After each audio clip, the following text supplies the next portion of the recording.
Selanjutnya, Saudara, Setia Zeng Ankong, Makassar kini dibuka untuk umum, tak hanya sebagai tempat ibadah umat Buddha. Setia Zeng Ankong jadi destinasi wisata budaya dan religi baru di kota Makassar. Juga jadi bukti indahkan toleransi beragama di Sulawesi Selatan.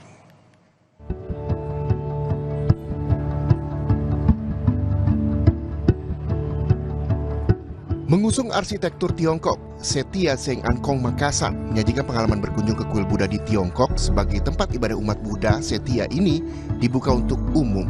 Pengunjung bisa menikmati keindahan desain kuil dan belajar tentang budaya Tiongkok. Asisten Satu Wali Kota Makassar bilang kehadiran Setia Zeng Ankong jadi bukti tingginya toleransi beragama di Kota Makassar.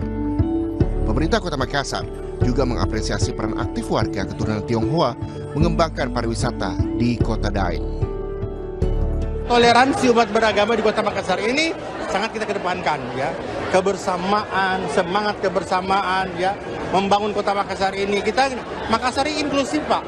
Bukan hanya untuk orang perseorang, Makassar ini untuk semua.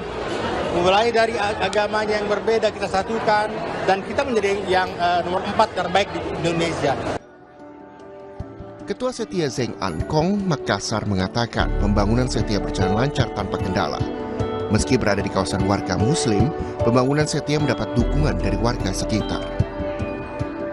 Peresmiannya beberapa kali tertunda, kurang lebih kan 2 tahun ya. Itu faktornya sebenarnya tidak ada dari faktor eksternal. Jadi masyarakat di sini sangat mendukung, bahkan mereka yang menjaga bangunan.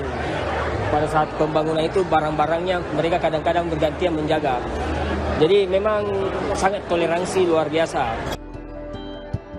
Berlokasi dekat dengan makam Pangeran Diponegoro, Setia Zeng Ankong bisa jadi destinasi wisata budaya dan religi yang menunjukkan indahnya toleransi beragama di Kota Makassar, Sulawesi Selatan.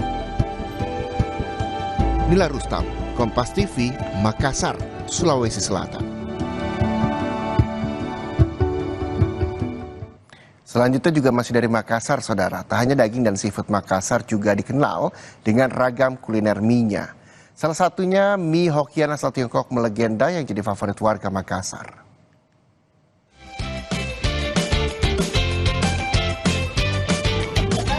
Ini dia mie Hokian, kuliner asal negeri tirai bambu.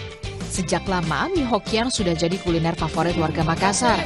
Mie Hokian banyak ditemukan di rumah makan Chinese. Nah, ternyata membuat mie Hokian tidaklah sulit. Anda hanya perlu menyiapkan mie Hokian. Langkah awal, panaskan minyak, lalu masukkan bawang putih cincang hingga wangi, masukkan telur ayam, dan tambahkan air. Kemudian, masukkan sosis dan bakso yang sudah dipotong kecil. Selanjutnya, masukkan sayuran seperti sawi hijau dan sawi putih. Masukkan mie Hokian, tambahkan saus tiram, garam, merica bubuk, dan masak hingga matang. Mie Hokian pun siap disajikan. Sebenarnya banyak dijual mie Hokian di luar, tetapi kita menggunakan bumbu yang lain daripada yang lain, dan memang sebenarnya ini cukup mudah didapatkan di pasar-pasar. Apa saja sih, Chef? Contoh kita menggunakan minyak wijen, saus tiram, dan bawang putih. Itu aja sih bumbunya untuk mie Hokian dan penyedap garam saja. Tak hanya di restoran khas Chinese saja, mie Hokian juga bisa dinikmati di salah satu hotel di Makassar dengan rasa yang khas yang membuat mie Hokian digemari warga Kota Makassar. Mericanya terasa sekali ya, enak, mantap, bumbunya terasa sekali, rasanya pas, gurih, enak. Mie Hokian bisa jadi pilihan wisata kuliner di Kota Makassar dengan cita rasa khas Tiongkok yang berpadu dengan pemandangan Kota Makassar. Nila Rustam, Kompas TV, Makassar, Sulawesi Selatan.